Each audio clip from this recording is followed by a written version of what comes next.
Shalom brothers and sister dimanapun berada saat ini. Jumpa lagi dengan saya dalam video kali ini. Selamat menyaksikan dari awal sampai akhir ya. Mohon agar tidak di skip. Tuhan Yesus memberkati. Langsung sama Henokh, keturunan ketujuh dari Adam, manusia pertama yang dibentuk Tuhan, yang hidup sebelum zaman Nuh. Bisa dibilang Henokh kakeknya Nuh. Hal ini disebutin secara langsung dalam fragmen Nuh, tepatnya di kitab Henokh 60 ayat 8, yang bilang, di sebelah timur taman di mana orang pilihan dan orang kudus akan berdiam, di mana kakek moyangku diangkat, keturunan ketujuh dari Adam, manusia pertama yang dibentuk Tuhan. Gak cuma itu, bahkan hal ini sempat disebutin juga dalam kitab Perjanjian Baru, tepatnya di Yudas 1 ayat 14, juga tertulis seperti ini. Juga tentang mereka Henokh, keturunan ketujuh dari Adam, telah bernubuat, katanya, sesungguhnya Tuhan datang dengan beribu-ribu orang kudusnya. Nah, dari sini kita tahu kalau emang Henokh keturunan ketujuh dari Adam dan kakek dari Nuh. Lalu salah satu yang bikin kisah Henokh ini menarik, yaitu karena dia merupakan manusia pilihan Allah yang pertama kali dikaruniai kemampuan untuk membaca dan menulis.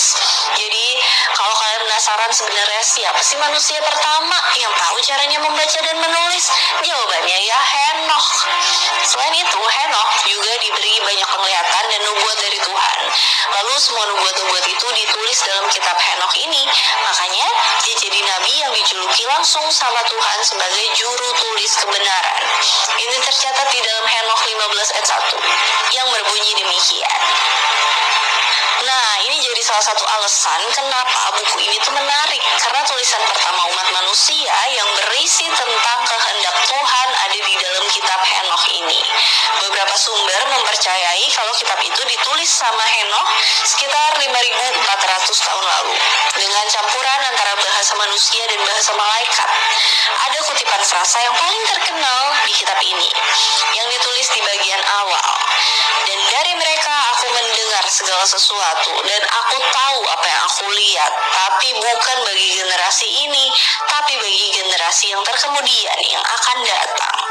Ini jadi kata-kata paling ikonik dalam kitab Henokh, sekaligus yang paling berharga dalam sejarah umat manusia, karena itu adalah kalimat pertama yang pernah ditulis sama manusia yang sebenarnya ditujukan bukan untuk generasinya Henokh, tapi untuk kita di generasi sekarang sampai ke akhir zaman.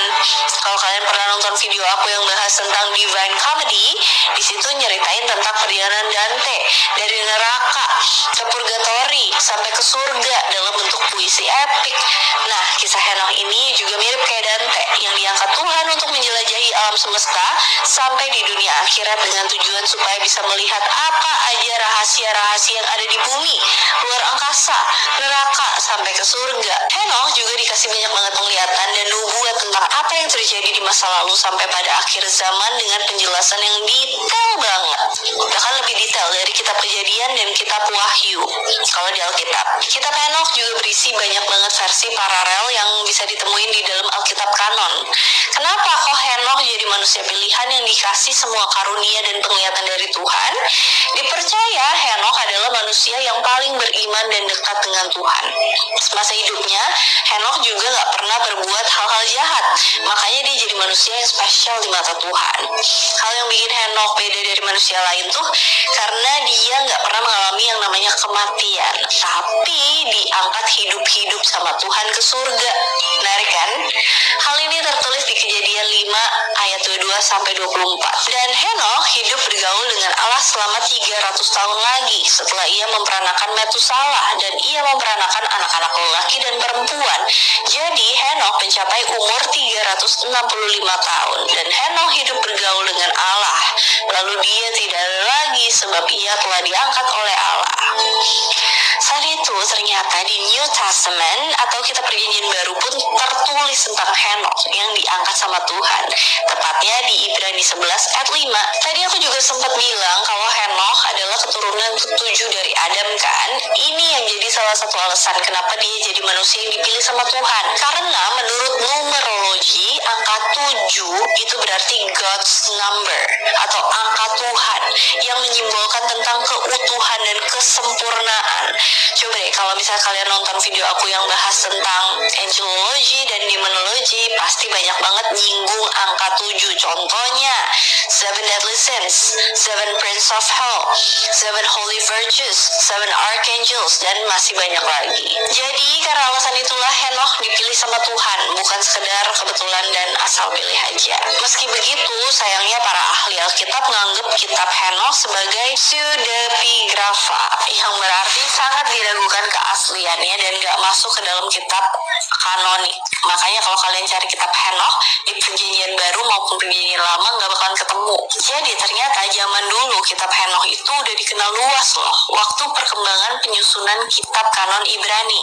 Cuma ya akhirnya kitab ini dikeluarin dari kanon resmi Tanakh maupun kanon Septuaginta dan juga dari kitab-kitab Deuterokanonika. Kemudian sejak konsili Laodikia tahun 363 Masehi, kitab Henokh juga dikeluarin dari kanon Alkitab Kristen. Dan mulai saat itu keputusan seluruh otoritas gereja mengibliskan kitab Henokh dengan menyatakannya sebagai kitab yang sesat dan dilarang untuk dibaca.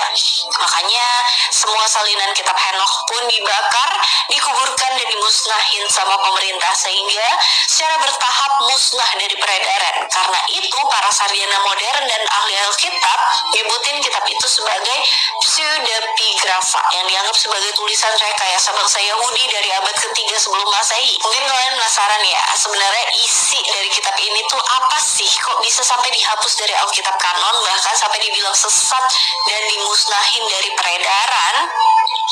Kitab Henokh ini terdiri dari 108 pasal yang terbagi dalam 5 bagian. Bagian yang pertama diambil dari pasal 1 sampai 36 yang ngejelasin secara detail tentang The Watcher atau para malaikat pengawas, asal-usul para fallen angels atau malaikat jatuh, dan kemudian ngejelasin tentang Nephilim, yaitu ras raksasa yang pernah hidup di bumi yang pernah juga aku bahas lengkap di video aku sebelumnya. Kemudian untuk bagian kedua dari kitab Henokh diambil dari pasal 37 sampai 71 yang membahas tentang berbagai perumpamaan Henokh.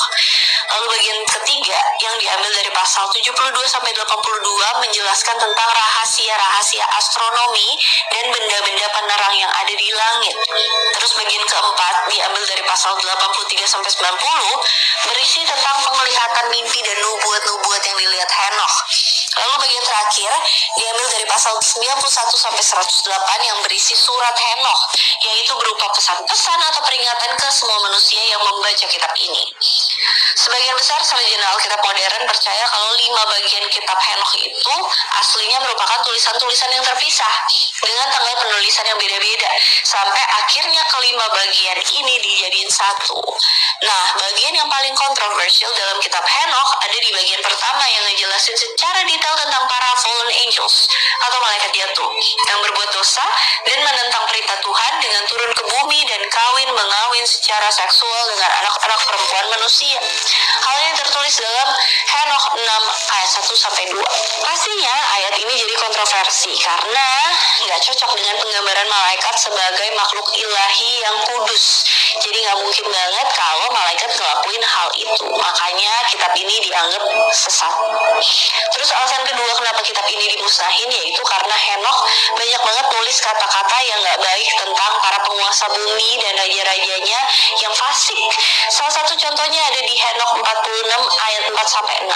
Karena Henokh bilang kayak gitu, makanya raja-raja dan para penguasa dunia yang baca tulisan itu kayaknya tuh pada baperan dan tersinggung sama apa yang ditulis Henokh. Makanya pemerintah melarang kitab ini buat dibaca dan memusnahkan semua salinan-salinannya.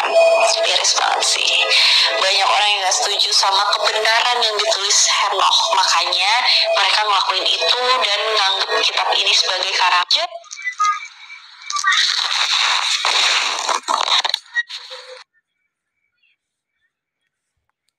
Terima kasih bro and sis yang sudah menonton. Sampai jumpa lagi pada video-video berikut ya. Tuhan Yesus memberkati.